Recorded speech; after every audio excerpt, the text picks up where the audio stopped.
As pop culture would suggest, soldiers are supposed to put up and shut up and never talk about emotion. Because of this, you would hardly expect a veteran to be counting his breaths at a weekly yoga class.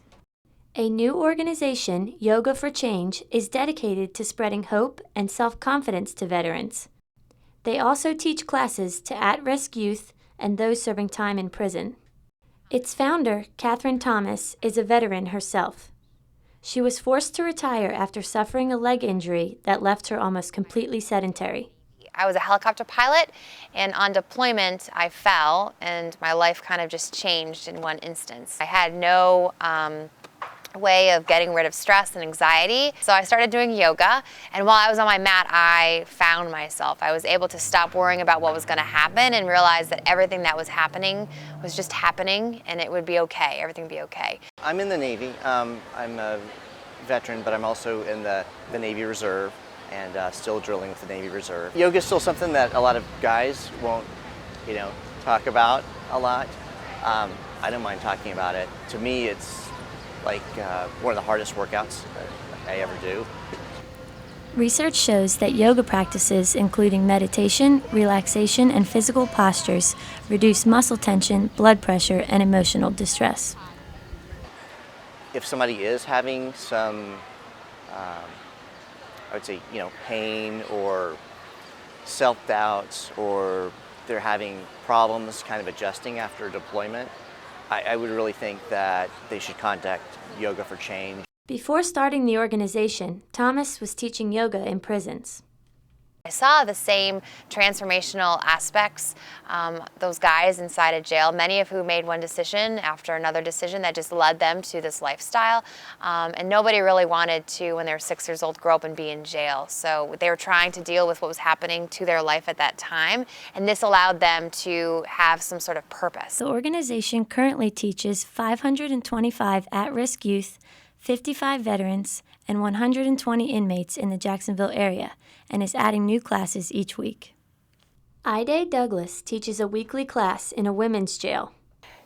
I get to go into the jail every week and teach to a group of ladies that are strong, that are beautiful, that have so much potential, and they are so open to learning yoga. It's so interesting to me just how they see it, and how one class, it actually changes them. Thomas says that the casual attitude is a key factor in the transformations the teachers hope to see.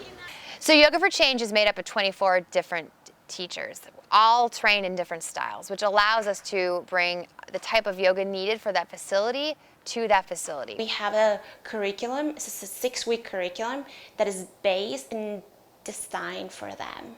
So when I go there, I'm not just teaching a yoga class and blah, blah, blah, yada, yada, saying things that don't really connect with them. No, I'm saying the things that they need to hear. I'm saying the things that they need in order for them to heal. We wear high neck t-shirts and loose yoga pants. We're not showing up with a stereotypical yoga teacher talk or yoga teacher type. We don't talk in Sanskrit, we don't om, we don't use chimes, because we're bringing yoga to a person who's already in their head all the time, either dealing with PTSD or traumatic brain injury or military sexual trauma, or the fact that they're just in jail. They're in their head, and we want to bring them out of their head. When you get out of the jail, when you're out with your friends, and when everything goes back to normal, your family, all that stuff, practice, take time to do yoga. It works. So they're experiencing all these different yoga postures and all these different ways, and they're able to do it because everyone's been telling them what they can't do, and now they can see what they can do. I feel like sometimes the people that we teach, they never had the chance, the opportunity, the space in their lives to question themselves and why they do what they do. And we're not trying to teach them a certain way of living. It's more like, just make those questions to yourself and see what happens. By first uniting teachers and students, the organization hopes to unify the students and their communities. The teachers find it important for the students to feel that they have something to give back.